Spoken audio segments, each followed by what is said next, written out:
자, 직접 얘기했습니다. 공포의 밤 악착같이 버티겠다 그랬는데 오늘 동아일보, 조선일보, 중앙일보 세 개 신문의 인터뷰 나온 내용을 보니까 주목할 만한 대목이 몇 가지 있습니다. 이렇게 얘기했군요. 자, 제일 두려운 게 밤이다. 새벽 3시까지 난 잠을 이룰 수 없다. 그러나 수면제에 손대면 김정은보다 내가 먼저 무너질 것 같아. 절대 그렇게 할 수는 없다고 말했군요. 저거는 말이죠. 저 양반이 왜 이렇게 자책감에 네. 잠을 못 자냐면 태영호 공사가 해외에 나갈 때 보증 쓴 사람들이 있습니다. 네. 이 사람이 나갔다가 반드시 북한 돌아온다. 그 보증 쓴 사람이 수십 명이고 그러다가 또 이번에 태영호 공사가 이 탈북하는 바람에 네. 사촌부터 해가지고 네. 자기 형제들 전부 다 정신병원 수용소를 하게 되고 네. 또 이 사람들이 자식들까지도 전부 다 뭐 대학을 가거나 하는데 전부 다 장애가 되기 때문에 굉장히 많은 피해를 줬죠. 그렇기 때문에 그 자책감 때문에 잠이 안 온다고 얘기하는 것이고. 네.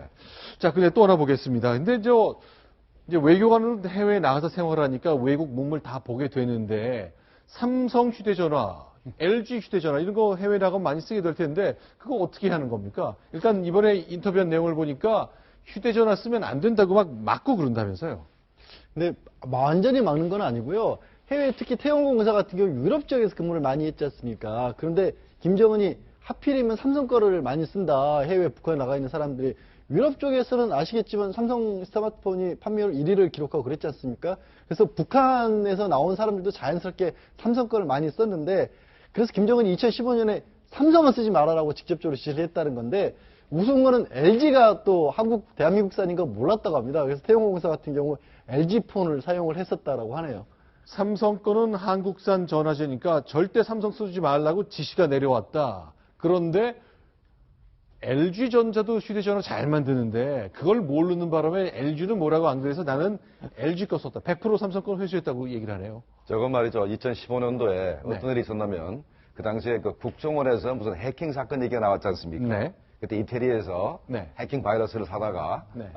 북한 요인들의 휴대폰에 심어가지고 그렇죠. 해킹한다 할 때 그때 북한이 해외 공관원들이나 무역 상사 대표부 직원들 네. 이런 사람들을 전부 다 삼성 휴대폰 쓰지 말라. 라고 네. 지시가 내려갔었습니다. 네. 근데 이제 태영호공사는 왜 쓰지 말라 그런지 이유를 모르고 네. 그냥 그렇게 얘기하는 것 같은데 그때는 해킹 위험 때문에 그랬던 것 같습니다. 예. 조금 추가 말씀드리면요. 아까 우리 태공사가 잠을 못 주무신다 그러는데 보도 나온 거 보니까 저랑 나이가 비슷하더라고요. 네. 저도 가끔 3시까지 못 자는 불면증이 많아요. 물어보니까 친구들이 다 그래요. 그 나이 때는 원래 그 정도 불면증이 있는 거 별 문제 없고 그다음에 이제 휴대폰 전화에 대해서 그 두려움인데 네. 사실 우리 휴대폰에도 퀄컴의 부품이 들어가기 때문에 네. 예민한 사람들은 이거 미국이 도청하는 거냐까지 의심하거든요. 네. 그러니까 당연히 삼성폰이나 LG폰은 몰랐으니까 그런데 쓰면 한국이 도청하는 거 아니냐고 북한은 두려워할 수 있어요. 네. 근데 그걸 다 회수하라고 하는 건 뭔가 하면은 네. 북한의 경직된 관료주의입니다. 네. 그걸 거꾸로 파고들면은 북한 붕괴의 하나의 방법을 찾을 수 있습니다. 자, 오늘 신문 기사 화면을 저희가 하나 보여드릴 텐데요. 자, 이제 김정은이 두려운 것이 하나 있다는 것이죠. 바로 2000년 세르비아와 나토가 싸웠던 그러니까 미국의 공습 관련된 미사일 공격을 두려워한다고 얘기하는데 좀 보시죠. 6.5 내전 때 미국이 폭격했는데 김정은 그런 사태가 두려워서 핵에 집착한다고 말했습니다. 저거는 이제 유고뿐만 아니고 네. 리비아도 핵을 보유하려다가 포기를 했죠. 네. 그 다음에 이제 가다피가 정권을 잃게 됐고, 네. 그다음에 우크라이나도 핵무기를 가지고 있다가 과거 구소련 때 소련의 수천 발의 무기를 우크라이나가 포기를 하게 됩니다. 네. 포기한 다음에 이번에 어떤 일이 벌어졌습니까? 네. 러시아가 크림반도를 합병을 해버렸죠.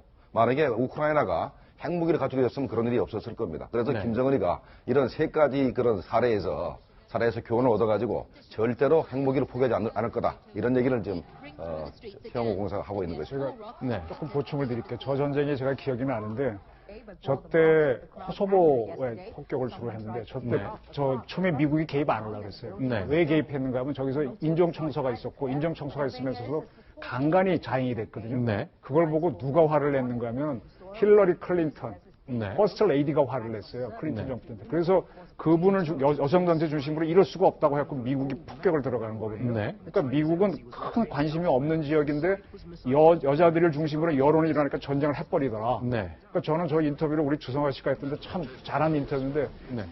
북한은 이 사회주의 사회는 딱 어떻게 고정된 틀로 움직이는데 여론이 움직이면 엄청난 일을 해버리거든요. 네. 바로 그렇게 오는 거를 김정은이 제일 두려워한다. 그래서 만약에 북한에서 어떤 민중봉기가 일어났는데 네. 김정은이 많이 죽이더라. 근데 남한사에서 야 우리 국민을 죽이는 걸 왜 보고 있어? 대한민국 군 때려 그러면은 굉장히 소극적인 정부나 군인들도 때릴 수 있다는 걸 두려워한다. 아주 본질을 찌른 질문이고 본질을 찌른 답변이 나온 겁니다.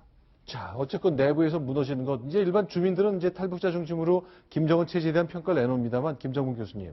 네. 자, 결국엔 이 엘리트 그룹에서도 김정은 봤더니 결국 김일성의 손자고 김정일의 아들이구나. 그러니까 네. 김정은이가 네. 93년부터 98년까지 거의 뭐 6년 가까이 스위스에서 유학을 했지 않습니까? 네. 그래서 김정은이가 최고 지도자가 나면 북한이 계획병원을 가고 네. 한국처럼 계약병원을 가고 나름대로 인민들의 자유도 이렇게 좀 더 확장시켜 줄게 않겠나 라고 네. 기대를 했는데 결국 들어오더니 더 김일성이보다도 더 악랄하게 뭐 자기 고모부도 죽여가는 걸 보고서 그런 기대를 전부 다 이렇게 저버리는 기대를 다 버리는 뭐 그런 네. 그런 얘기라고 이제 봐야 되겠습니다. 결정적인 건 이제 장성택, 고모부를 숙청하는 그거겠죠. 처형할 때 북한 시장에서는 3일간 물건이 팔리지 않았다. 왜냐? 시장 아주마들도 앉으면 장성택 얘기만 했으니까 뭔가 북한의 경제가 딱 멈춰섰던 순간이 있었다는 걸 얘기하는 거군요. 그게 불과 한 2년 조금 더 지난 시점이겠네요. 그러니까 네. 장성택만 하더라도 네. 김경희 남편이거든요. 네. 김일성이 사위고 그렇기 때문에 뭔가 로얄 패밀리고 그리고 신성시하는 사람인데 네.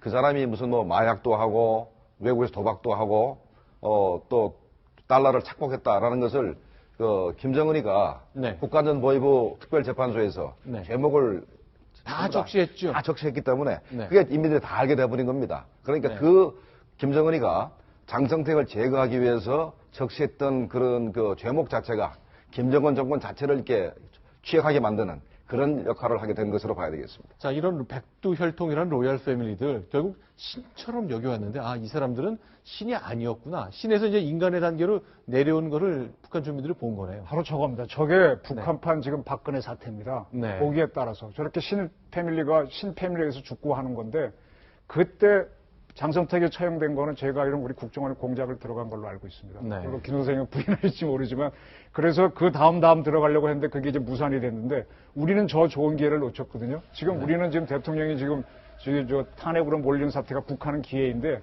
어떻게 보면 피장 하는 건데 북한도 네. 아마 이번 기회를 놓칠 것이다라는 게 제 판단입니다. 자, 이건 또 어떻게 된 일입니까? 1988년 얘기인데요. 자, 북한이 자랑하는 최고의 학부 김일성 종합대에서 이 서울에서 올림픽 열릴 때인데요. 대대적인 반체제 조직이 적발됐다. 학생들 숙청됐고 학교가 발칵 뒤집어졌다. 이렇게 얘기합니다. 이게 꽤 오래전 얘기거든요. 그러면 우리 이 정도 일이 벌어지면 우리 국가정보는 다 파악하고 있는 겁니까? 당연히 뭐 파악을 했죠. 아하. 그런 경우는 어떤 경우라면 네. 학생 중에 한두 명이 이제 북한 체제에 대한 부정적인 발언을 하고 하는 경우가 있습니다. 그러면 그거를 주위 사람이 밀고를 하게 되고 그러면 보이부에 네. 조사를 하게 됩니다. 조사하게 되면은 자꾸 네. 커지는 거예요. 너 누구하고 이렇게 작당을 해서 이렇게 부정적인 말을 했는가? 라고 네. 해서 잡다 보니까 수사가 굉장히 많아진 겁니다. 그래서 이제 숙청을 하고 네. 학생들을 막 총살도 시키고 이제 하는데 네. 그럴 경우는 어떻게 보면은 국가안전보위부가 과대 충성을 한 겁니다. 네. 과잉 충성. 네. 과잉 충성을 해가지고 오히려 간첩단을 만들어가지고 이렇게 일벌백계식으로 해서 북한 사회 자체에 이렇게 경쟁을 올리기 위해서 이렇게 만든 경우인데 저런 경우가 많이 있습니다. 북한에 90년대 후반에 심화조 사건, 네. 그다음에 육군단 사건, 그다음에 푸른제 군사 아카데미 사건 이런 게 있었는데 전부 다 무슨 뭐 반체제 쿠데타 모의라고 하지만 실제로 보면은 네. 어떻게 보면은 친위 쿠데타 비슷한 겁니다. 네. 오히려 권력을 더 안정화시키고 체제를 돕기 위해서 이런 그 조작 모의, 반체제 모의를 조작해가지고 그걸 제거함으로써 이제 일벌백계하는 이렇게 경쟁을 올리는 그런 영향을 미쳤다고 봐야 됩니다.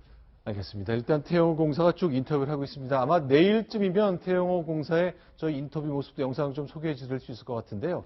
어쨌건 북한의 외교관이 느끼는 그 북한 체제에 대한 생각 이런 것을 아주 가감없이 그 속살을 들여볼 수 있는 좋은 기회였습니다. 저희가 동아일보 이외에 조선일보와 중앙일보 인터뷰도 같이 곁들여 소개해 드렸습니다.